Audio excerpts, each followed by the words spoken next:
listen to this podcast, or I'll gut you.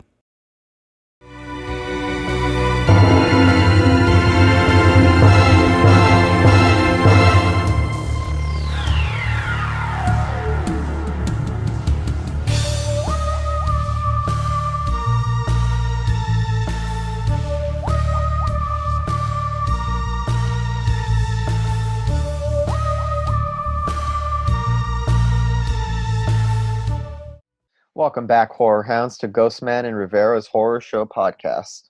I'm Mike Ghostman Pickle. And I'm James Rivera. Today we have Ryan Kruger, the director of the phenomenal new cult film Fried Berry, with us here today. How are you doing today, Ryan? Good, man. Thanks so much for having me. Oh, thank you for coming on. How have you been since the lockdown situation? Well, for a long time, it's been like normal here, apart from obviously the masks.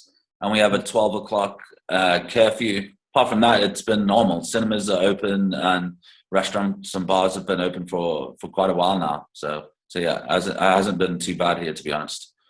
So okay. it didn't hit you too hard there in South Africa?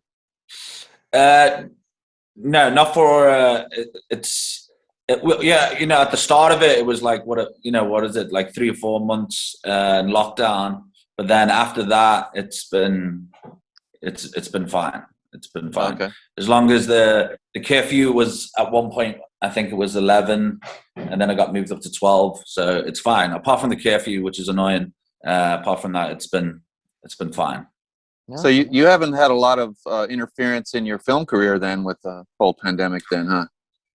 No, and that's the thing. I mean, last year, March, when it, just before the pandemic started, it was almost like, I thought to myself, fuck, I make my first film and now this shit happens and it's just gonna, the movie's just gonna bomb and not get anywhere. But it was the complete opposite because festivals started going online. So instead of, 300 to 600 people at a cinema screening, it ended up being, like 4,000 to 5,000 people per festival watching, the movie in that country. So it ended up created more buzz, more people talking about it online. So yeah, it was definitely beneficial at the end. So I didn't see that coming at all. So I think in future, I think festivals should definitely have the physical festival and have an online festival, because it's one of those things when you go to a festival, don't get me wrong, it's amazing to be around loads of people and watch all these films, but it's also nearly impossible to watch all the films. So It'd be cool to go, right, I want to go to the festival, check all these films, and then I'll watch all these films at home. And that's the other thing where, there's some people that can't get to a festival or might be too far away. So I think it's cool. It's at the end of the day, I think the producers of the festivals can actually also make probably more money that, people can go to the festival and people can view the films online. So it's the best of both worlds. So we're going to start at the beginning.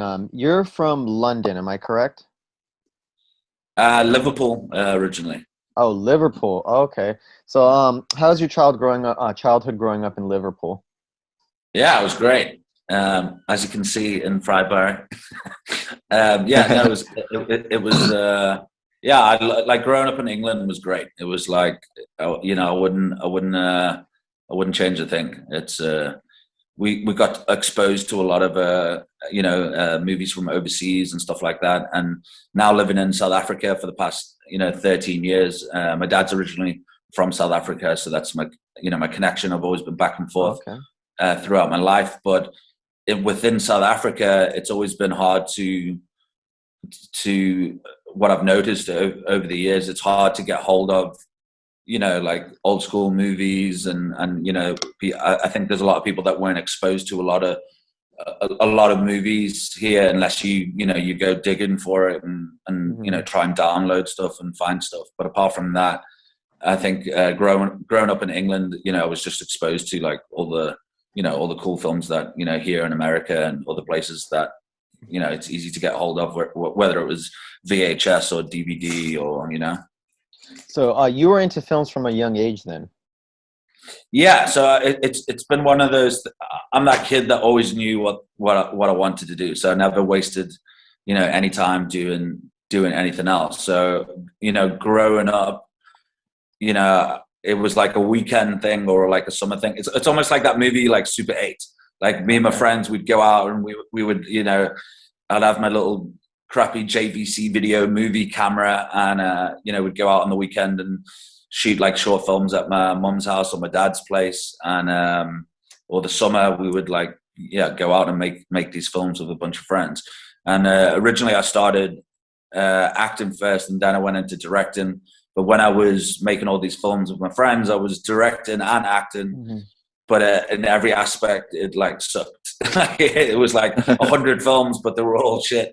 But the great thing was, that's where you learned all the tricks of the trade and how to shoot this, how to get away with that, and how to get that like production value. So I mean, that was like my film school, really, of picking up the camera and actually just learning all these different tricks of stuff. And then by the time I went to film school, I already shot like a hell of a lot of short films and music videos. And then it was more about getting a crew together, a right crew together that they can just concentrate on, having a DOP, having a wardrobe, and having an editor, having all the different departments, that it just doesn't rely just on me, because it would be that I would sit there and edit with my friend and stuff, and it was just like I'm shooting it as well. So it was all, doing the tricks of all trades, and obviously that's where it dips, and when it becomes good, because you're busy doing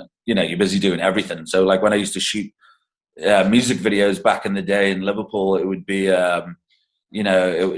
like me with the camera, zooming in and out on my camera, and getting pushed around on like a business chair or whatever, and getting all the shots that I wanted. But yeah, when I came to South Africa, that's when I started in 2008. That's when I started to get a lot of a proper crew together, so I could build my connections and build a crew together to make more high standard stuff.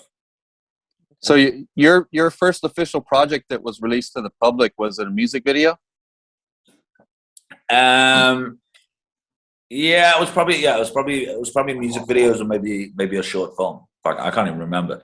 So yeah. You studied acting at the Guildhall School of Music and Drama under David Ciano, and that's a very prestigious conservatory. How was that experience, and what did you take away from that into your filmmaking career? Well, it's I always say like because I started acting first, and I really studied that more than directing, really, because I spent so many years doing that. But at the same time, the acting helped me be a better director, and vice versa for both of them. So it made me a stronger actor, and it made me a stronger actor, and it made me a stronger director. You worked with bands like Slipknot and Juliette Lewis and the Licks. So what was your personal favorite video that you worked on? So with all those bands, at the time I did like a reality TV show type of vibe, where it was bands like backstage.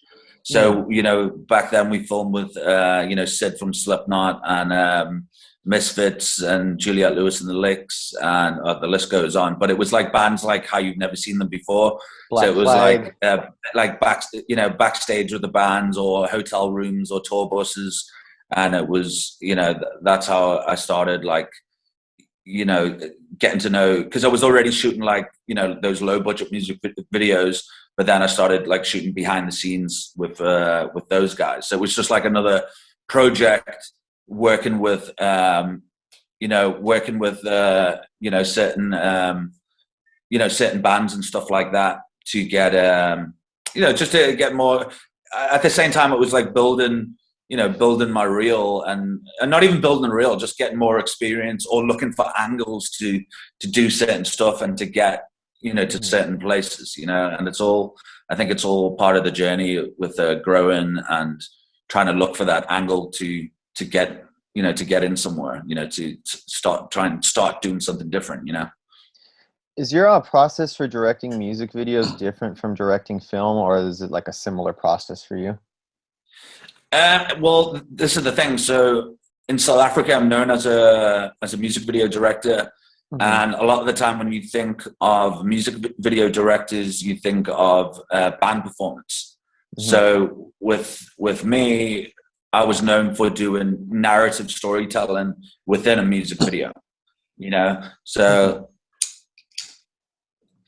when I was shooting these music videos, it was there was some band performance cut into narrative story, but it was majority of it was narrative story or a very visual style video and less performance.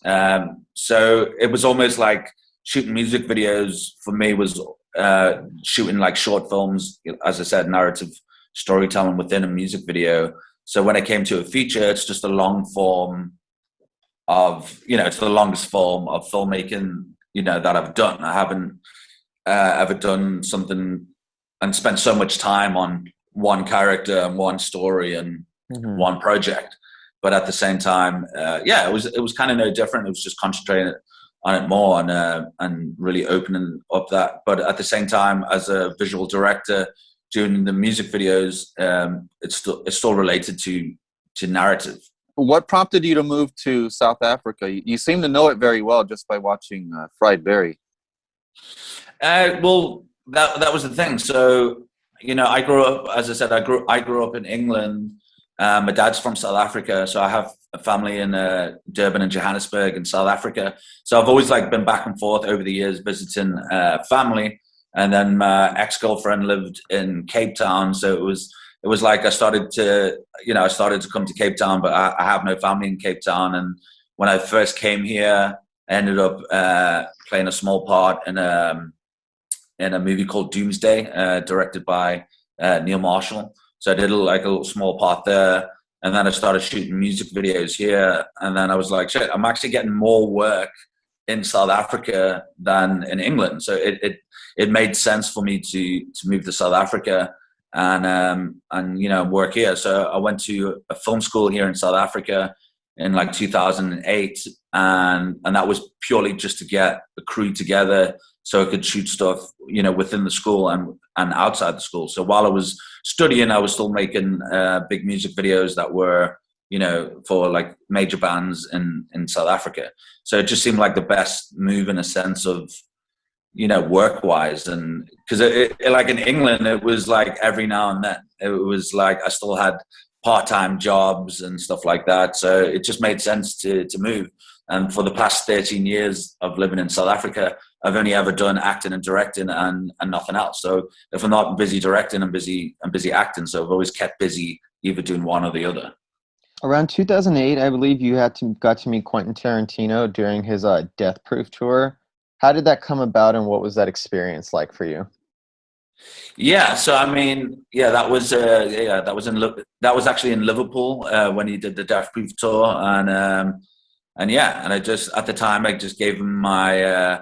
I was actually meant to be screening my work at the time, which was shit. My work at the time with all these, I had all these CDs, all these DVDs with all my work on, and I was meant to go test them all out in a bar in Liverpool because the next day I was going to have a screening, and then I ended up going to the screening for Death Proof, and then I got to meet Tarantino. So I just gave him my work, and I thought, there's nobody better to give my work to, and whether he'll check it out or not was another story, You shot 8 experimental films in 5 years. How did that come about? Did you plan on it being 8 films from the beginning?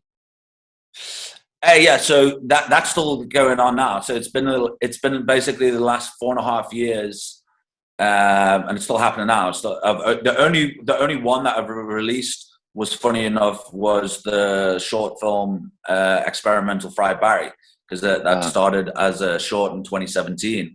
So the reason why I wanted to do these experimental films was because as a music video director in South Africa, I was very lucky that all these artists and bands let me do whatever I wanted to do with their music videos. But at the same time, I was still in a box in the sense of,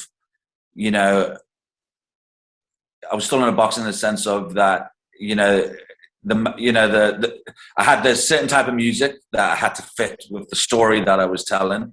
And then I had to make sure I couldn't go too crazy because I had to go on TV. So I was still in a box. So at the same time, I was like, I want to, shoot these experimental films where I can do what I want. And I can, there's no rules. I'm not worried about it not getting on TV. And it's just 100% what I want to do and not to worry about anything else. So it was like, kind of like the first time where I was like let off the chain and I could do what I wanted to do. And that was awesome because, in a way, Fried Barry was born out of that. So when I shot the Fried Barry short, it was a standalone experimental short film, and that was it. There was never ever meant to be a feature or anything like that. But it just did really well at the film festival run, and we picked up awards and randomly started getting fan art off a short, which was crazy. And I think that probably just like planted that seed in the back of my head. And when it came to, shooting Fried Barry, the feature, at the time, I went through like a lot of depression and stuff. And while I was at the bottom of this black hole, I was like, what is the number one thing, that I've always wanted to do? And it was to make a feature film. That's always been the big game where, where I wanted to go. And I had all these other scripts that I could have chose. And then just the one day, the idea came to me exactly how I wanted to do the story and how I wanted to do the character. And I had to tick all the boxes to be able to design this film in a certain way for it to actually work. And I thought it also had to be needed the most creative thing to shoot. So when I looked at the other scripts that I had, I could have made a lot of those films really good, but I also asked myself, what is different about all these scripts to other films? And obviously they were very similar to other films, and it didn't really stand out, and it was more of a chance that I could just get lost out there. But when I got the idea for Fried Barry, whether you like this movie or not, you will remember it. And that's why I thought it was important to make that film. It was just way more original. And on top of that, like I said, if you watch it, you're not going to forget it. Whether you like it or not, you'll be like, you're going to talk about this movie. And I thought that's a great reason for doing something that will stand out. Well, Fried Barry is a very experimental film, and it's kind of outside the box. Was this a challenge to get funding for because of the nature? Well, that's of the thing. So in put it this way, like in South Africa is quite conservative. We don't make these type of movies at all here. So Fried Barry is definitely the first of its kind. Okay. Over in South Africa, we make a lot of history movies about South Africa. We make dramas and we make comedies. So these type of films, we don't make them. So as I said, Fried Barry is just literally, definitely, without a doubt, its own little beast, and it's the first of its kind. So I knew straight away nobody's gonna give me money to make this film. So me and my producer, decided we wanted, to make this film ourselves and pay for this movie ourselves, and that was the best way. Otherwise, it's like in the past, I've met producers, I've come close many times directing a feature, and every time it came close, it ended up just fading away and disappearing.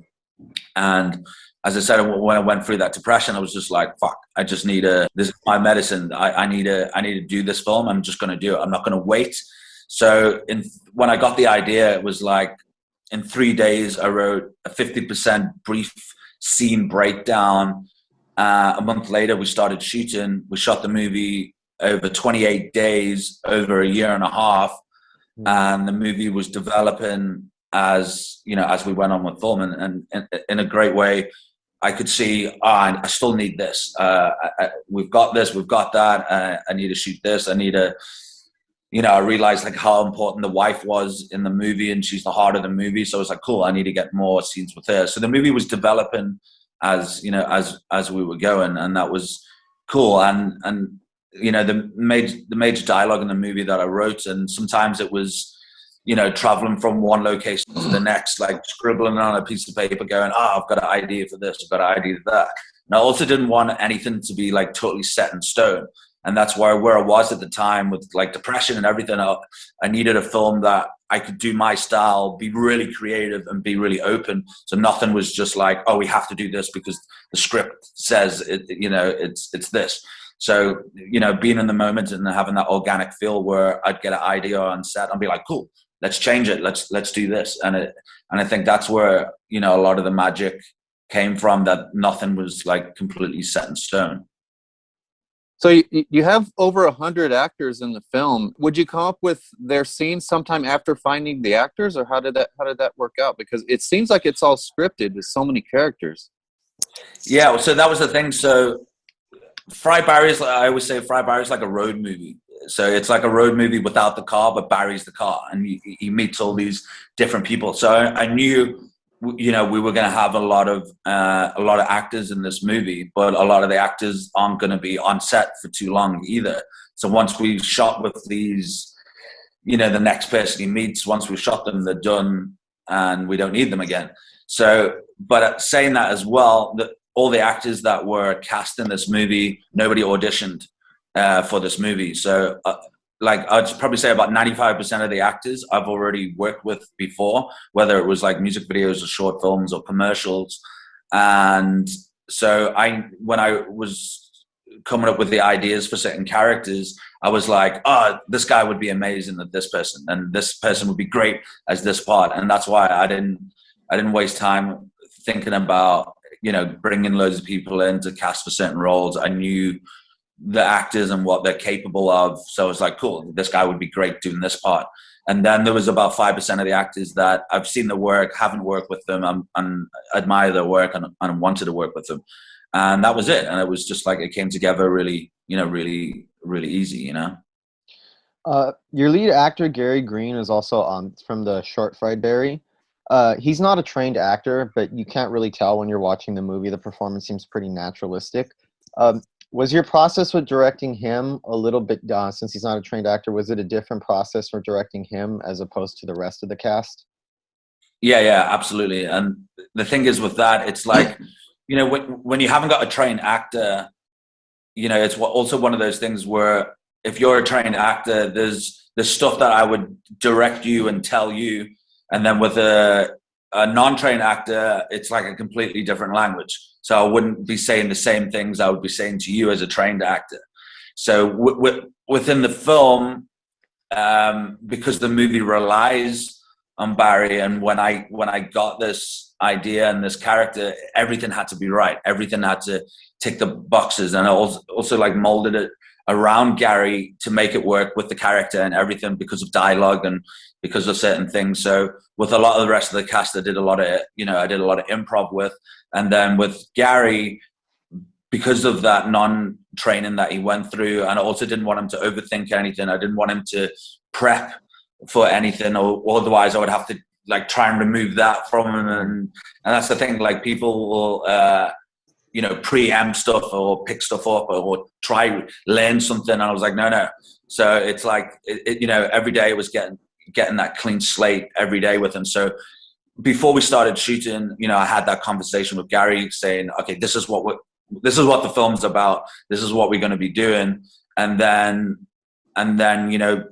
from half an hour to an hour before filming, he didn't know what we were doing until I said, okay, today we're going to do this. And the fun thing, what happened, during directing was, his character mimics these characters, and he has these, the odd line where he repeats whatever, what somebody says this, and he'll repeat it. He's like this kid that just sponges up all this like information. So when it came to directing, he was also mimicking me. So I'd be like on the side of the camera going, all right, Gary, pull this face. Okay, pull that face. Now scrunch up your face and do this and do this and do this. And that was like on the side of the camera because at the same time I was busy editing, the movie in my head. So I know like, okay, I've got this shot of this guy, and now this guy will say this, or this guy will do this, and now I need this reaction. So I'll be like, okay, Gary, now do this face. So as I'm busy editing in my head, and when we're busy editing it, it's like we're hitting all these like comedy beats and all these off beats of, you know, these funny, you know, reactions as it went along. But at the same time, nobody could have played this role better than Gary. Gary gave 120%. He was 100% the right person for this film. Nobody, even if I got the biggest actor in the country to do it, it wouldn't work. And Gary's just got this very cool, unique look. Nobody looks like him, and I love characters, and that's the thing. That's why, you know, I casted Gary in this role, because he's just got an awesome, you know, such a great, unique look, and for that, as I said, the movie relies on this visual character, you know, and it was such a major part of the film, and that's why the recipe for this film and the style and the story and the character had to tick all those boxes. Otherwise, it wouldn't have worked, and it would have fell short. So yeah, it's like every day I had to work, you know, super closely with him to get exactly what I wanted. But I think before we started the film, you know, I also said to Gary that, you know, because Gary comes from an extra background, and now he's the lead in the movie. He's the lead actor in this movie, and all these other big South African actors that's in the movie, they've got the small parts, and he's the lead now. So, you know, I also said to him, like, don't feel intimidated, you know, by all these people. You're going to do amazing, and that's why you're here. I picked you to do this because I 100% believe in you.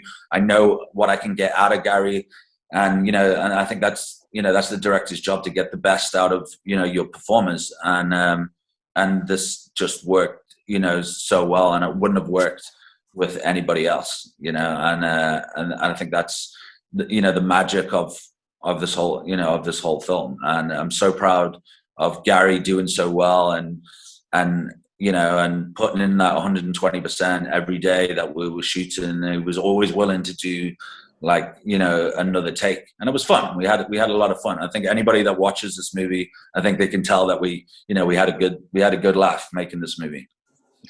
I wanted to expand on something really quick with Gary Green. You said you would be off to the side, kind of directing him and like to make certain faces. He has a pretty interesting face to begin with. He does some pretty extreme contortions with his face.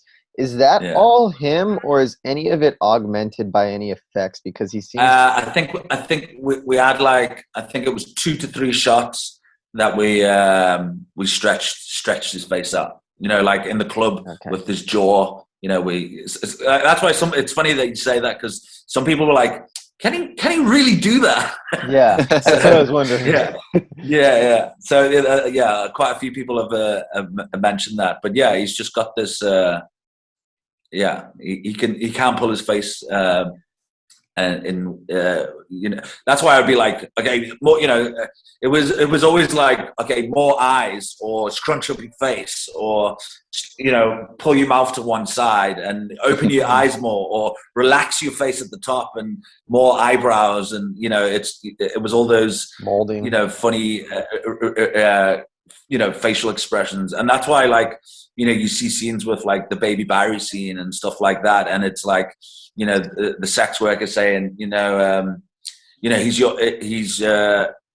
you know, the sex worker is busy talking to Baby Barry, and then, you know, Alien Barry's sitting there, and you know, it's just getting that right look, that you hit that, like, comedy beat where you're just like, is that my kid?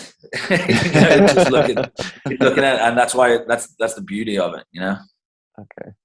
So the film is definitely trippy and surreal, but it also, a lot of it feels very personal. So how much of those ideas came from personal experiences? Well, put it this way, like, where I was at the time before I made this movie, it was like the worst time of my life. It was like, I had an operation on my kidney. I got sepsis and nearly died. My cat got cancer. I broke up with a girlfriend. I went into depression. So it was literally at like the worst time of my life. And so I think, you know, I knew that the only thing to get me out of this shit was to make a movie. It's what I've always wanted to do. So Fry Barry saved my life in so many ways, and I will always be a very personal film to me because of that. And there's also a lot of personal stuff within the movie where it's just like little Easter eggs of either me growing up, of experiencing certain 80s films, or little Easter eggs that nobody else will know apart from maybe me and a few of my friends that will get it and understand it.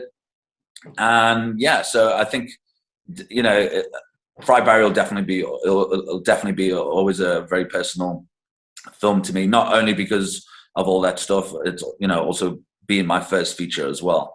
And when it came to like drugs and shit like that, I don't take drugs or anything like that. So there wasn't any times where I'm like shooting up going, yeah, inspiration or anything like that.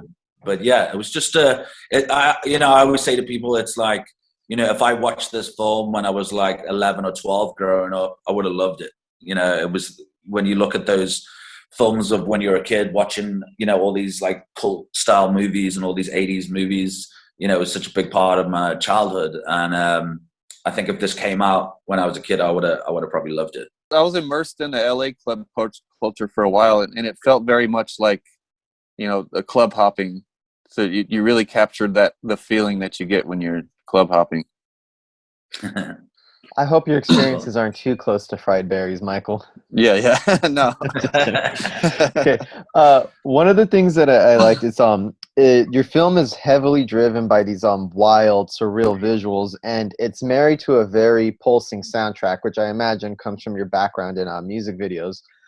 When you were making this film, did you already have the soundtrack in mind when you were filming these scenes, or was it something that you discovered after or in the editing process? Well, I've worked with Hazer before on my experimentals and stuff, so I knew Hazer was going to definitely score the movie without a doubt. But going back to, you know, the type of film that I wanted to make, it had to be a certain tone. So I knew that the style of music and sound design that I definitely wanted, and I knew Hazer would 100% be able to, you know, knock it out the ballpark with that. So it's, you know, at the beginning, I wanted to make like a cult style movie. And so the tone of the movie, not only the scenes of the movie, but the entire tone of the movie had to be right. And you know, and the music is a major part of Fried Barry. It's, you know, it's, I always say, like, when you look at like certain movies that's out there, for example, Blade Runner, and you've got Vangelis. If you take Vangelis away from Blade Runner, it wouldn't be the same film. So, you know, I always think for like independent filmmakers, they always forget how important music is. And it's, instead of just getting like stock music or getting different people just to do different tracks with the film, it's to uniform a film and to get that one person to score the whole movie. It makes a difference. And the music is, you know, almost like a character within the movie of this crazy journey. And that's why I would say, like, with this movie, like, the story is easy. You know, the story is a heroin addict gets abducted by aliens, spat back out. Alien takes this human body on a joyride, and that's it. That's the story. The rest is, it's designed to take you on this journey. It's designed to take you on this trip with Barry or as Barry. And it's, you know, the film's meant to feel disjointed, and it's meant to be like, okay, this is happening now. Okay, now this is happening. And it's just like this fly that's like buzzing at you the whole time, where it can be almost like irritating that, you know, you're going on this trip if you like it or not. And that's the thing. If you don't go into this movie open-minded, then you're probably not going to enjoy it. So you just got to not take it so seriously. But at the same time, you know, there's a lot of depth in Fried Barry. There's a lot of, you know, the people that really love this movie, you know, they see that, you know, there is a lot of character arc. There is a lot of story in there. Yes, it's jumping from one scene to the next, but it's also, there's a lot of depth in it, in a sense of, you know, it's the dark side of humanity. It's the shitty part of society, and it's society that's crazy, and not actually the fucking alien. It's the people around you, because he's meeting all these different people, and he's, you know, he's reacting to them, and they're reacting to him and experiencing him for the first time. And that's why, you know, if you look at a lot of the camera work, it's either we're with him standing with him, or we're as a POV, as if, you know, you're looking through his eyes. So, you know, it's designed to take you on this like roller coaster and feel disjointed. And then, you know, here and there in the movie, you'll have that break where you can go like, oh, okay, cool. I'm going to have a few minutes, and then it's back at it again. It's almost like if you watch like movies like Uncut Gems with Adam Sandler, it's just this like tapping on your shoulder the whole time, and you're watching this film, and you go, oh no, why is he doing that? Oh, why is this happening? And it's just designed for that. It's like a ride, you know. Well, I felt bad for Barry at one point when he came to the realization of just how horrible this world was. You feel this empathy for him at that point. And that's the thing. That's the thing with the character. Like when you start watching Friar Barry and you see the human version of him, he's horrible. He's a bastard. Yeah. He's not a nice guy. So it's almost like, you know, when he gets abducted by this alien, the alien's a nicer guy, and that's why his wife's like, you know, he's really trying. He's really trying to be like a nicer guy. And the alien is, you know, it's almost like the alien's teaching, you know, drug Barry a lesson of, you know, of life to show that, you know, there's more to this. And that's why, like, you hate this character. And then as the movie goes on, when he's an alien, you end up, you know, loving this character, and you end up caring for him, and you end up going like, oh shit, like we really like this guy now. He's actually a cool guy, you know. And that's why, like, you know, I put in those scenes where it's Barry like banging on, you know, in the water. It's almost like in his head. It's like, you know, banging on the window to be like, you know, to let him out. But at the end of this journey, it's almost like, you know, when he gets spat back out, it's almost like, you got to be a better fucking human being. You can't be such an asshole, be such a bastard. And hopefully he would have learned that lesson at the end of it, you know? So where did you get the idea to slap an intro warning on this film, the filmed video intro warning that you have on here? Yeah, so in England, so there's a lot of 80s references in the movie, whether it's E.T. or Starman or Terminator, Aliens, or 70s One Flew Over the Cuckoo's Nest. So it's all the films that I grew up on that I loved. And in England, when you rented a VHS from the video shop, every single video had a certification thing like what we have in Friar Barry, where there was always a guy going, this film is rated 18. That means nobody below this age can watch this movie. So it was always a big thing, whether you're sitting with your friends or with your family. It was always a big thing where, you know, you put in the video machine, you'd press play, and then we'd always see this one guy reading out this thing on every single film. And you would speak along with it because you've heard it so many times. So your friends or your family, you would speak along with it. So that was just like a bit of a flavor from like my childhood of having, you know, these things at the beginning of the movie. And then also within the contents of the movie, it just seemed right, you know, and that's why, you know, I really based this film on a lot of 80s cinema growing up in 80s style. And that's why you've got the intermission as well. I mean, like growing up and going to the cinemas, you used to always have that intermission, which nobody does that anymore. So it was just, I think with the certification thing at the beginning, that was just like home entertainment when I was a kid. And then at the cinema having that, you know, that intermission. Okay. You had that really interesting and funny monologue in the bar about white gloves in Disney cartoons. That seemed like it came out of it was in a Tarantino movie. Was that the inspiration for that scene? I do love Tarantino. I've always liked his movies, but as an actor, I like stories, as in characters that I'm a character actor, so I like you know, telling stories within a movie. So I've always liked that. And originally, I was actually going to do that part, and I didn't want to mess it up because I was so busy directing. So I got my friend Paul to do it instead. And yeah, and it was just that quirky, great, you know, it's one of those things where I haven't, you know, it's such an interesting subject that people don't think about. And I just thought it was really clever, and it suited that like crazy character that's, you know, that's sitting in this bar. He's just this barfly that just probably sits there all day, this junkie. And it just seemed like a great piece of dialogue to write and to explore. It is that type of dialogue that's funny, kind of tongue in cheek, but it also makes you think once you get it out. Yeah, exactly. And I love that. And that's why that's why, like, when it comes to like myself as an actor, I love those quirky characters that, you know, has always got like a story to tell. You know, it's like every day in real life. You've always got that one guy, that one friend that will, you know, he'll tell you what happened on the weekend, or he'll tell you he got himself into this crazy situation. And I always find that great, because what it is what's the subject, what he's talking about is really interesting, but it's the way he's telling the story. It's because you're busy watching and listening, but you're also imagining what he's talking about. You know, you're busy picturing all those things that he's talking about. So I've always found it interesting where, you know, as a director and a storyteller and doing that acting, it's you know, you're painting a picture for your audience, whether it's your friends or people watching the movie. You're painting that picture of, you know, of a story. You know, you're busy imagining the story as you're telling it, which is a short story within a story. You know.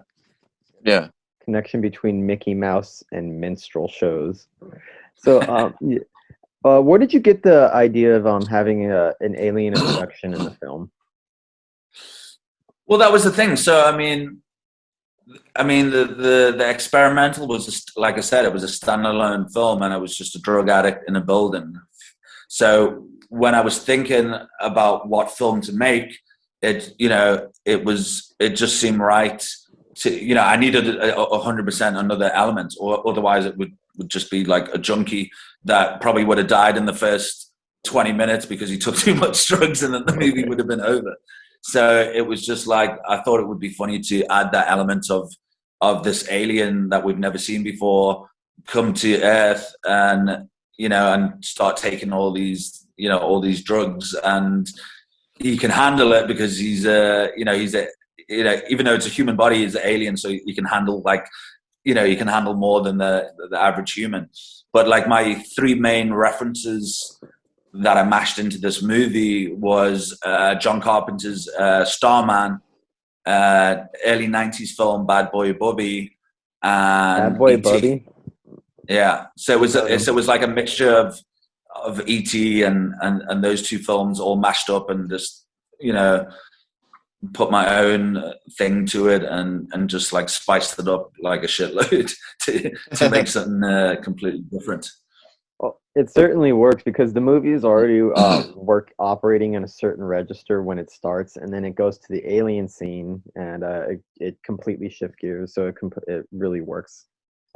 Yeah, I mean, you know, there is, like, you know, if you can say, shocking images or whatever in the movie, but, you know, it's like, you know, some directors like put shit in movies just to try and get a shock factor, but at the same time, I think we also live in the day and age where we're not really that shocked about, you know, certain things in movies. Well, me personally, I'm not. So the way I look at it, I'm like, oh, it's just a dick.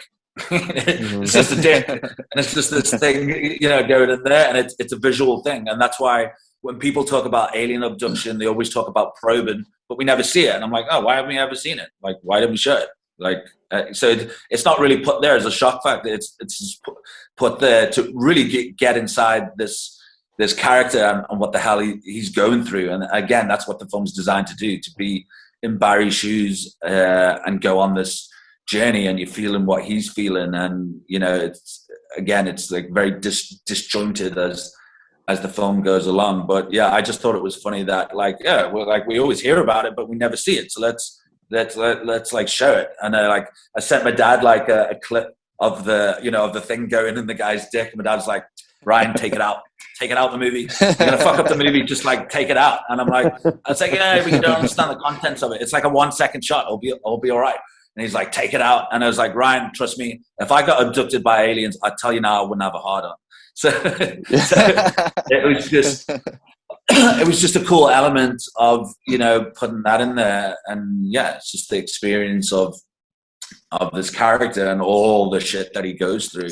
I mean, at the end of the movie, when Barry gets dropped back off again, it's just like he's just a shell of a man of like, hopefully he's picked up all these lessons in life that he's like, shit, I need to be better to my wife. I need to be better for my kid. I got to stop fucking taking drugs. And yeah, this is how much people must see me all the time, as this horrible, character. And that's why, yeah, it's showing just how crazy society is around us, and we're not perfect in any way. And I always find that it's like at the beginning of the movie, or should I say before the movie starts, it's almost like these aliens are sitting in this alien ship saying to this alien, like, okay, we're going to find you a body, okay, and we'll send you down to Earth.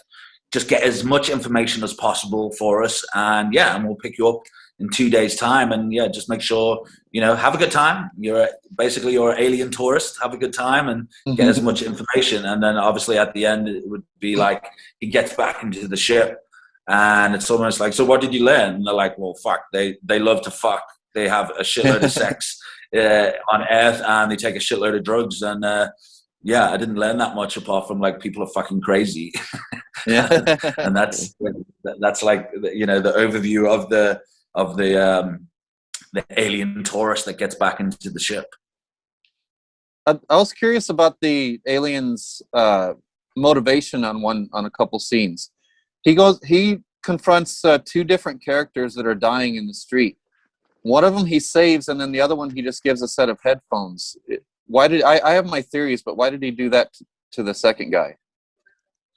Yeah, so again, he's just like,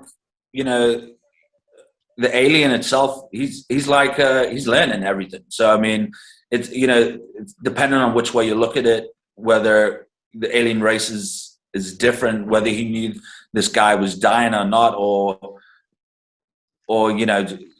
looking at it from a kid's point of view of he's learning as he's going along, and that's why he mimics all these people. But I mean, with the guy with the heart attack, he's also sees that this guy's in pain, and maybe he can fix him, and then he fixes him. So we only touch on his powers slightly, and obviously a different alien race might have those different powers. And the thing with the headphones, it's a pretty dark moment in the movie. Yeah. This guy's dying, and maybe he knew he couldn't do anything for him, and it's just like it's a pretty fucked up scene where he just gives them the headphones, and this guy's probably just listening to this music and just looking at him going, fuck, I'm fading away, and this is it.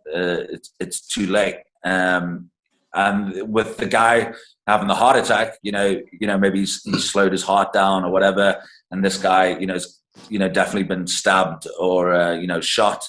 So it's like, maybe it's too late for this guy.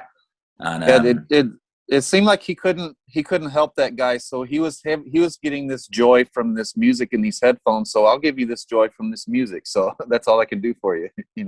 Yeah, no, exactly. So, and that's it, and that's why I'm saying, a lot of the stuff is offbeat, and it's him experience on all these different scenarios, because that's what it is. That's what the film is. It's different scenarios and experience, and that's why, like, he stands at the park and he sees, this family feeding the kid, and that's why when he goes back to his wife's house, he's like, I saw that person feed the kid. I'm going to do that same thing. And it's just like one spoon after the next, just feeding this kid with a mouthful of food. And then, from that, the wife's like, okay. He's never done that before. So this is nice. He's maybe starting to change.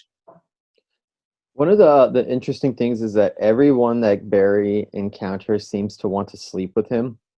Are these people attracted to Barry, or are they drawn to the inner being inside of Barry? Is there some kind of pull that the alien? Yeah. So we always said that he's given off this like certain like aura that's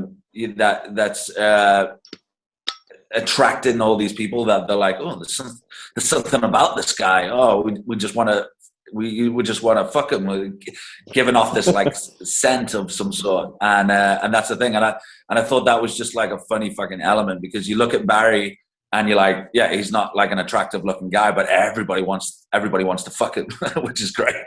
And that became like a theme with you know, within the movie, with certain characters going, oh yeah, it would be cool if we did this with the cheese guy, or it would be cool if we did this with the cashier. And it was just like a growing thing. So and that's the other thing for me. It's just like, what's not cliche about it is, you know, as actors, you get put into a box where it's like, you have to play this character because you look like this, and that's what the acting world is.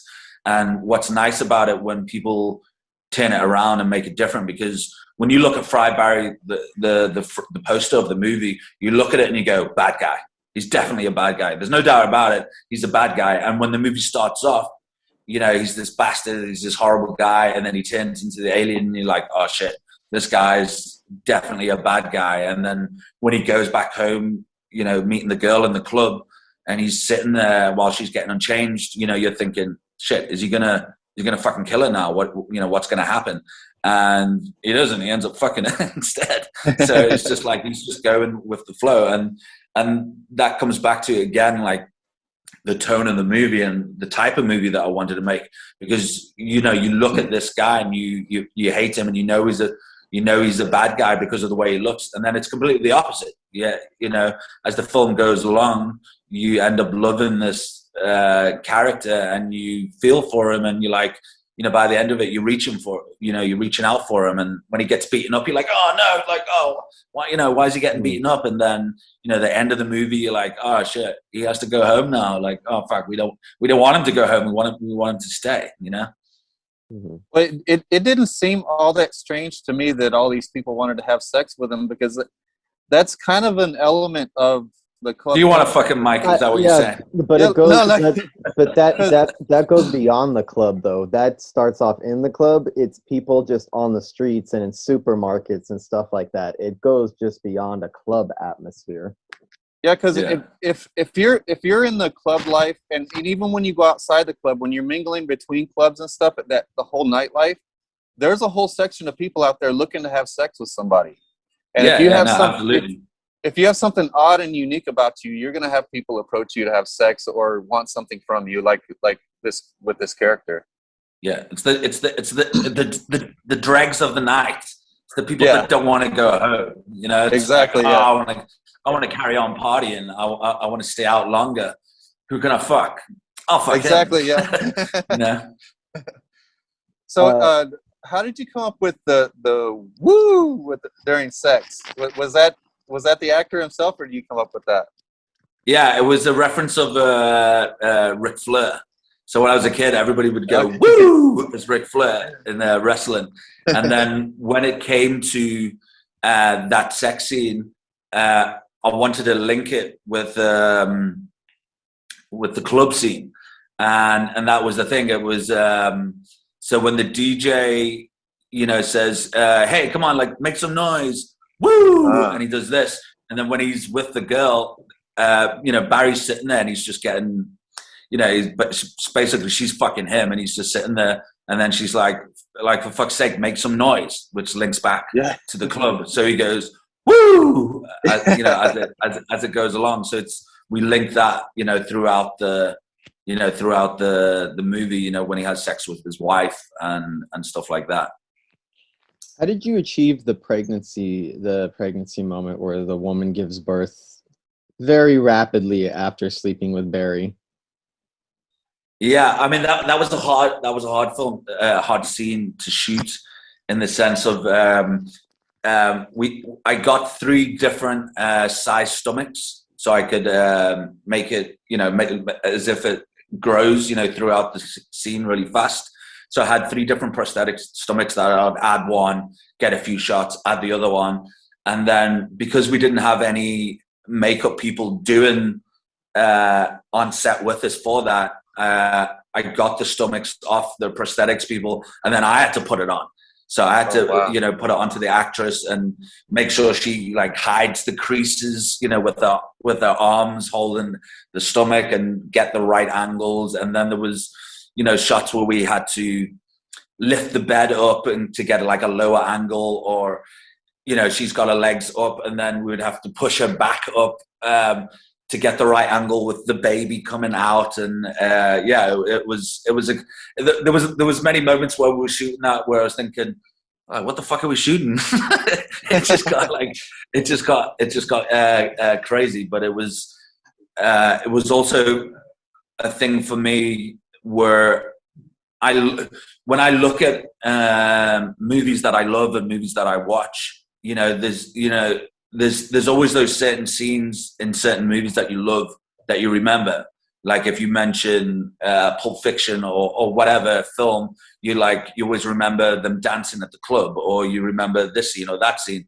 So for me, making Fry Barry as well was like, I need to have those memorable scenes that people will remember and also talk about. So, and that was like a big part of the movie, having all those different characters and rememberable scenes that, you know, makes an impact on you or that you remember it. And that's why I say you either love this movie or you hate it. You either get it or you don't. And whether or not you like it or not, when you come out of there, you sit there and you're gonna, whoever you're with when you're watching it, you're gonna have a conversation about this movie. So like when I go to the cinema, you know, I'll go with my one friend Andrew, and we'll go to the Labia cinema in Cape Town, and then, you know, we come out of the cinema and we chat about the movie and like what we thought was interesting or what we liked or what we didn't like or so on. So, you know, I really wanted that aspect of it, that you remember this film and you talk about this film, because I think there's many movies that we watch these days that you start watching it and you end up turning it off, or you watch the whole film and you don't even tell anybody about it because it's not worth a conversation. And that happened. I find that happening more often with new films that you checking out or giving it a go. And yeah, I just wanted the film to be not forgotten and remembered. So that played a big part of the whole design of the movie. Would you ever be interested in returning to this world with Barry's son as a character? Yeah, no, definitely. I mean, I've got a great idea for Fry Barry 2, which would be called Deep Fried Barry. So you have to just make everything way more deep fried Barry, make it more crazy. But yeah, I've got a great story for it, but it's one of those things where, does the fans want a Fry Barry 2, or me as a film director, do I leave it as just one Fry Barry film and just keep it like that, or do I make another one? So it really depends. I've got a few really good ideas that I'd like to do, but yeah, I think it needs to be out there, breathe, and see what happens with as time goes on with this movie. Okay. I had a question about the scene where Barry starts flying through the air. Now, I got the feeling like the alien was astral projecting right there. Was he astral projecting, or was he hallucinating from the drugs? Well, that's the thing. That's the thing. Up to interpretation. Yeah, it's up to interpretation for that. So it's just like, was he just completely off his head going around, or was it, was he actually flying? And that's why it also shows the clips of him where he's like on the floor as well. So all that shit could have been happening, while he was on his new trip. Okay. Speaking of interpretation, a lot of people, from reviews I've read, seem to take this film as a metaphor for addiction. Do you have that written into there, or do you think that's a valid interpretation? For me, it's more about like humanity and society. Like that's why I'm saying there's a lot of depth in Fry Barry, but also like don't overthink it. Don't. You'll have somebody. Is this a pro-drug movie or whatever? And it's like sometimes at the end of the day, it's like it's just a fucking movie. Like don't look like too deep into it. You know, if there was a message, it would be like, don't fucking do drugs.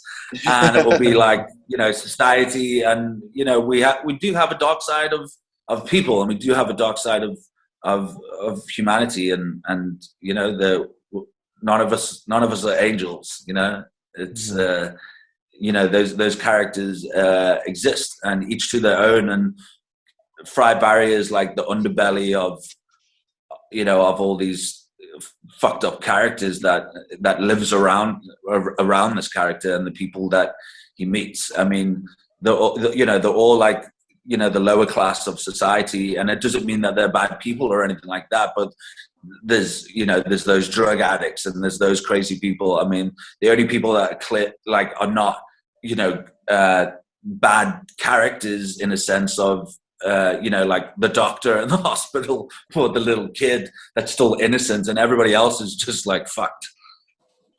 Okay. Yeah, the part in the insane asylum almost seemed like a critique on our mental health care system. How he was kind of misdiagnosed, and so the other inmate in the hospital, he knew his name and everything. So was he kind of tapped into what was going on? Yeah, so for me with that scene, that character, you know, he was a time traveler. So it's also like, okay, he's in a mental asylum. Does he think he's a time traveler, or is he a time traveler? So it is kind of open for interpretation whether he is or not. But at the same time, like you said, he guesses his name, you know, so he knows, he's in tune with him in some way. So with that, you know, the cool thing about that character and the guy that's going to pick him up is that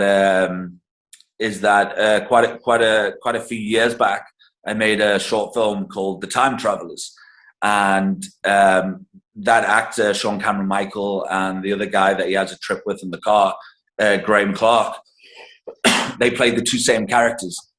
And even in that film, it's like, you know, are they time travelers or not? So that they're actually playing the same characters that they played in the film that I made like years ago, that they are time travelers, and he is waiting for his friend to break him out. But Barry's situation is more serious, and he needs to get out of there. So I just thought it was like a fun, cool thing to put in the Ryan Kruger universe of these different characters that I've created before already, and just bringing them back in this scenario in the mental institute again.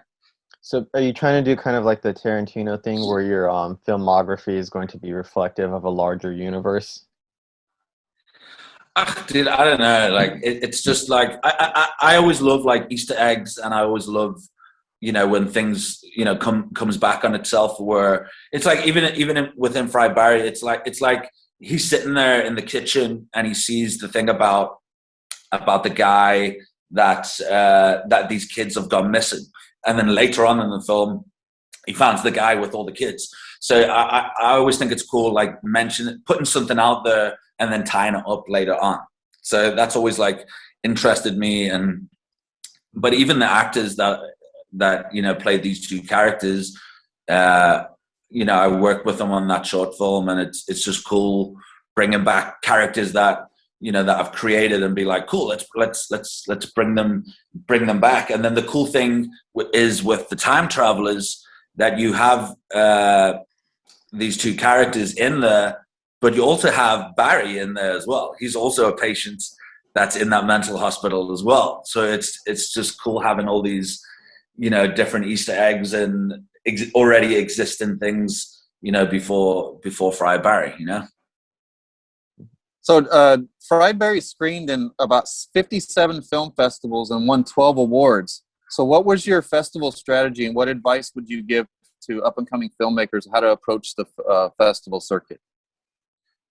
Well, that was for the short experimental. So with the feature, we were on like 23 awards, and in fact, I don't even know how many festivals we've been at now, but it's been quite a lot. But we've played a majority of the biggest genre film festivals around the world. But yeah, we're on about 23 awards. Sorry, what was the question again? What advice. What was your festival strategy, and what advice would you have for up and coming filmmakers who are getting into the festival circuit? Yeah, well, the thing is, I think a film festival is a great way to springboard, your movie to get out there, because you've got a big audience, watching your film. So for me, it's always like, aim for the biggest festivals that you can possibly can. And then, then there's a second tier down. But what normally happens is, you get it into one big festival, then another big festival will actually request your movie and get in touch with you. And it's just like a springboard effect, from there. So one big festival won it, and then another country will get in contact with you and we go, oh, we saw it at Fantasia, and now we want it at Sitges in Spain. So it's like a domino effect. So, I definitely think that helps getting a big audience to watch your film, getting other producers and, to watch your film. And it's also at all these big festivals, you have all the distributors and buyers as well that check all these films out. So I think it's really important to, to get your film out there as best as possible. So these people can see it. And then with that, doors can open and opportunities can arise. You've been very good at getting your film out there and spreading the word and kind of being working as a promoter. It took a lot of work. Yeah. One of the things, it played about 2 weeks ago on The Last Drive-In with Joe Bob Briggs, a very popular Shudder series with movie host Joe Bob, and that had its kind of streaming premiere on that show. And I was watching it live. That was the first time I'd seen it. How cool. were you involved in the process of getting it onto that show, or how did it get onto that program? Yeah, so I knew it was going to go on the show. So once we signed the deal with Shudder, we knew that Shudder was going to take it to Joe Bob's Drive-In. So yeah, it just kind of worked hand in hand. But it was definitely a great opportunity for for the film to go there for the viewers and people watching it. And it was. Yeah, I think Shudder is definitely the right home for Friar Barry, without a doubt, and they've been absolutely amazing. And to get into Joe Bob's Last Drive-In, it was, I think that really did major justice for the movie, and it just got it out there like 100 times more. So from that, got way more people to watch it, way more people to interact with the movie, and from that we got like more fan art and more fans. And yeah, it was great. It was such a brilliant opportunity for the movie, and me and my cast and crew were just super grateful and humble that the movie's doing really well. And my team, the people that I work with, I love my cast and crew are like family to me. I love it's like making movies with your friends. So I'm so proud of every single person that took part in this movie and how this movie's grown to this point, and still growing, and still starting to hit other territories around the world. So it's still got a long journey still to go. What did you think of Joe Bob's commentary on the film? Well, the funny thing is, I didn't watch it because I'm in South Africa, so we don't have it. But obviously, and that's why I say the film's not for everybody. It's one of those films, and that's okay. And that's why I always say, I mean, in fact, if we all like the same films, how shit would that be? What I mean? Everybody's just sucking to the dick out. Oh yeah, it's amazing. So that's the we have films that we like, and we have films that we don't like, and we have films that we hate. And some people see the good in it, and some people don't. And that's okay, and that's fine. And like going into making this film, I knew straight away, like, people are gonna either fucking love this or fucking hate it. And that's the design of the movie. And it's all right. It's like if you get, Christopher Nolan and people say, Interstellar is his worst movie, and I'm like, well, what the fuck are you talking about? It's his fucking best movie.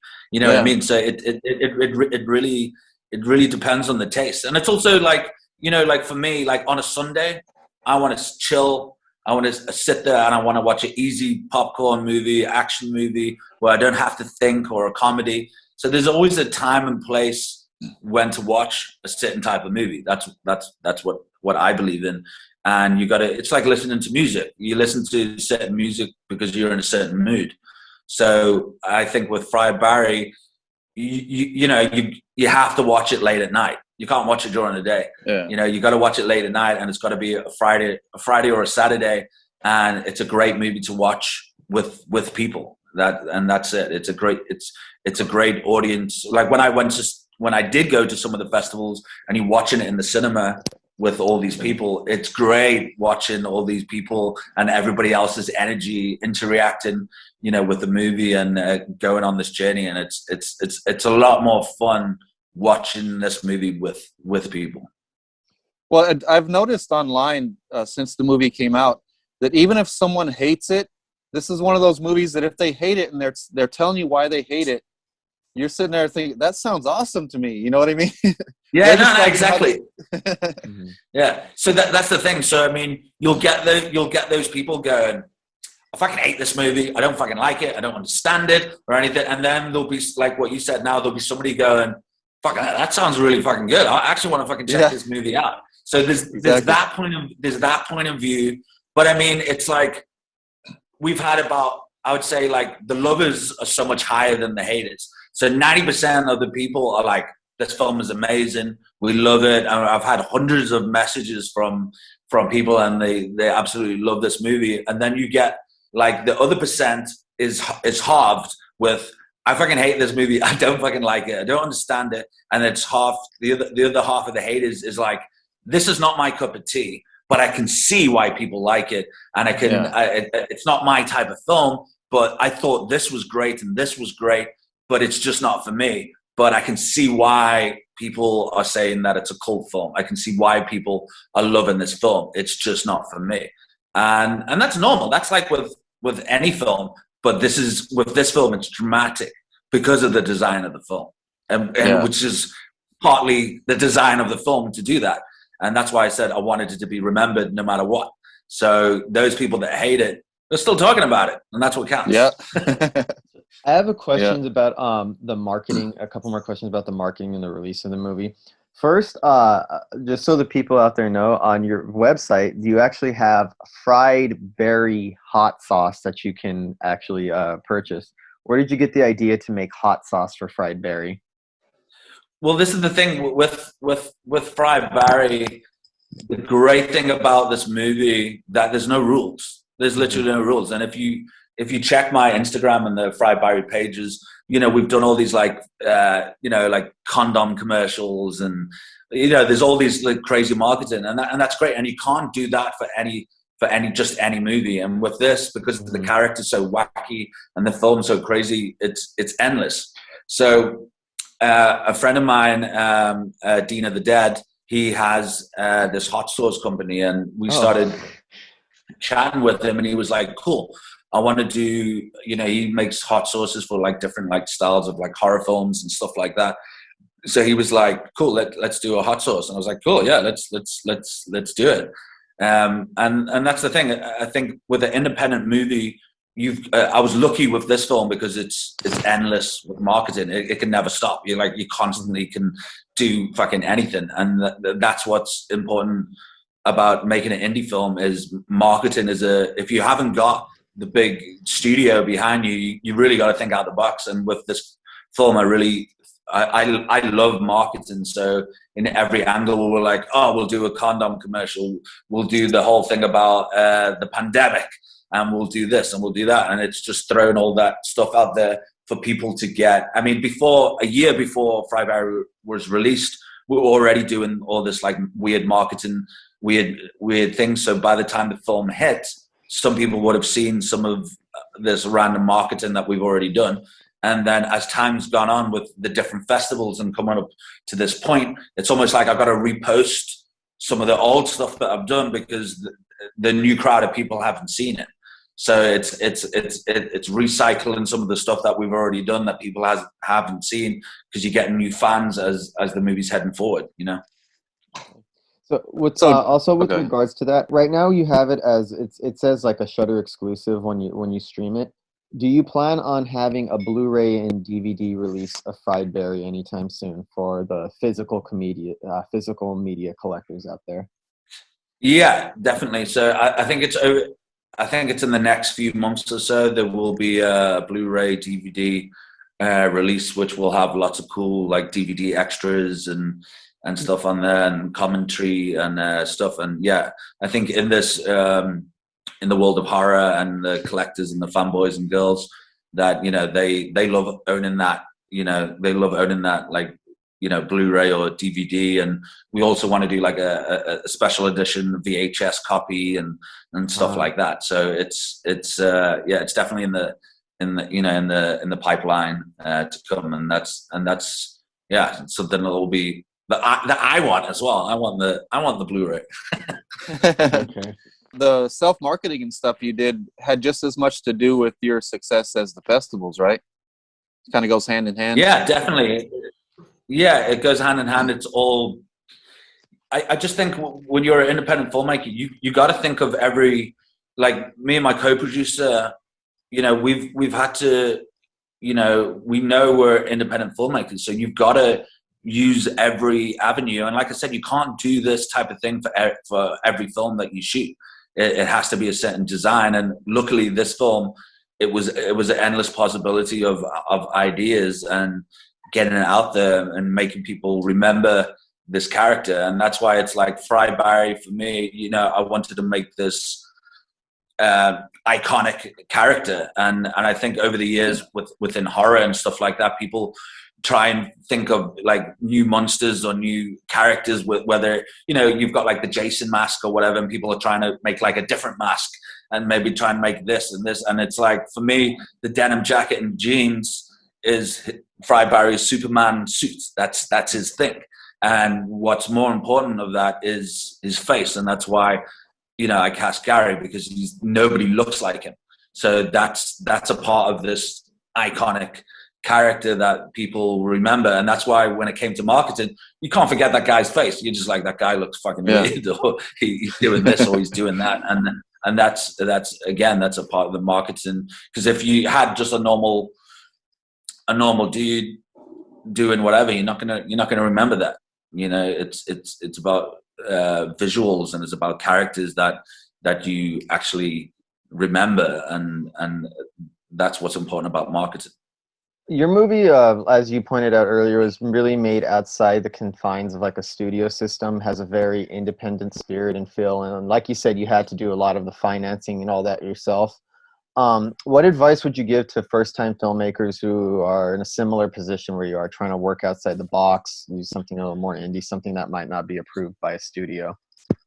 Yeah, well, I would say, like, make what you want to make. That's the important thing. Stay true to yourself. Make what you want to make, but also, you also have to realize at the end of the day, the movie business is a business, and you have to sell your movie.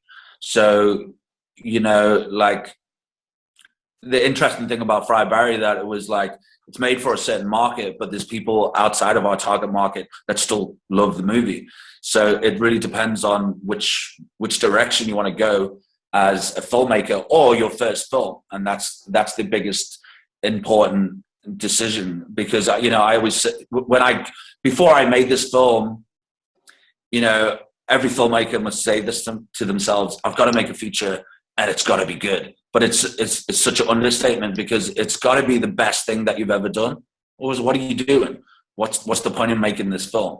And I could have made this film all American. I could have made every character American, and I could have set it in America, but just shot it here. But then that's also not original. And I wanted to have it 100% South African, have it 100% pure South African, where it's whether it's crew story, where it's set and everything. And that's also that's a big part of the DNA of the movie, of where it is and where it comes from. And that also makes it stand out a hell of a lot more than just another movie in another country. You mentioned some of your influences as a filmmaker. So what are some of your influences as an actor? Ooh, as an actor, shit. Oh, I don't know. That's a good question. Yeah, I don't know. Like when it comes, when it comes to like directing, I've always loved Spielberg. '80s Spielberg or David Cronenberg or John Carpenter. And I think when it comes to acting, shit, I don't know. Like I also like all the old school actors, I guess. Looking at like um, I don't know, looking at like old school like Marlon Brando, or looking at fuck, I don't know. There's so many. I mean, I've always followed Joaquin. I've always followed like Joaquin Phoenix, like his whole career because of River Phoenix. I was a big fan of River Phoenix, and yeah, I always followed his career. But for me, it's like I love like Christopher Walken. Like Christopher Walken, he can't do anything wrong. He's just like amazing. No matter what he does, he's amazing. But also like a major influence from me at a young age as an actor and as a director and a producer is Jerry Lewis. Like I've always been a major fan of Jerry Lewis. I grew up on like my dad used to always watch Jerry Lewis films, and I've always been like a major fan of all those old school films where he used to direct and write and produce, and I think that's been a big part of me as well, and just like the funny sense of humor and comedic, or twisting a bit into like darker humor. You acted in the film Bloodshot with Vin Diesel, which I guess would be like a bigger budget studio movie. What would you take away as the difference between working on an indie set and working on a set of a film like that? Well, yeah, with Bloodshot, I had a super like small role in that. I think for me, this is a big thing. For me, the difference between a big budget movie and an indie movie is that yes, it's work, and we all work hard doing, making an indie movie or making a big studio movie. But at the same time, when you're making a big movie, everybody's so scared of everybody else. Everybody's walking on eggshells where they don't want to get shouted at by this person. If somebody does this, they'll throw you under the bus, and everybody's like, doesn't want to get fired, and everybody's just trying to do their job professionally. And with me, I do this because, and I'm not saying the people that do studio films don't love their job. I'm pretty sure that they do. But sometimes I also think they're so fucking serious. When it's work, you get down to work and you do it. And there's time restrictions, and I get that. But I do this, I do acting, I do directing because I love this. I enjoy it. And that's why the people that are in the film industry, you don't want to go to work and go, ugh, I have to do this today. And with me and my crew, when I'm making stuff, we have fun. There is always time for like a little joke take, or it's one of those things where I like keeping everybody's energy up to make this film, because no matter if you're a PA or the director or actor, like we're all in it together, and we're all making magic, and we're all making stuff that we enjoy, and it should be a fun process. You should be enjoying it. You should be excited every day to go to work. And obviously on big film sets, it's the hierarchy of people that work under the HODs or the big producers and all that. And it's just like everybody counts. Everybody counts. Doesn't matter if you're an extra or you're a PA or everything. It's like you're all involved. So I always say it takes 2 seconds to have a bit of respect and a bit of manners. And for me, I'm a people person, so I love talking to new people. I love, I'm always interested in what other people are doing, and it's like have fun. That's what it's about. That's why we do what we do. And I'm sure being an actor makes you a better director, right? Because you understand actors. Yeah, no, absolutely. It's. I think I said it earlier. Being an actor has definitely made me a stronger director, because I know from their point of view and how they're thinking, and it's vice versa. So it's definitely helped both of my crafts in doing each of those things, and it's it's definitely helped me grow quicker and faster, throughout my career. And that's why I love like directing performance. Do you have any upcoming projects or films on the horizon? So at the moment now, I'm busy finishing off those experimental films. So I'm in post with them, and I have a film that looks like it's going to go ahead in August, which I can't really say too much about.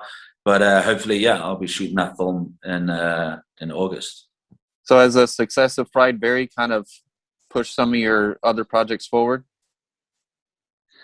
Yeah, I guess so. But it's one of those things where, like, in South Africa, I'm known as a music video director, and out of South Africa, I've never been known. But over the past year, and now, with the festival run and gaining all these new fans, that people that love my work, it's cool. But they only know me for Fried Berry.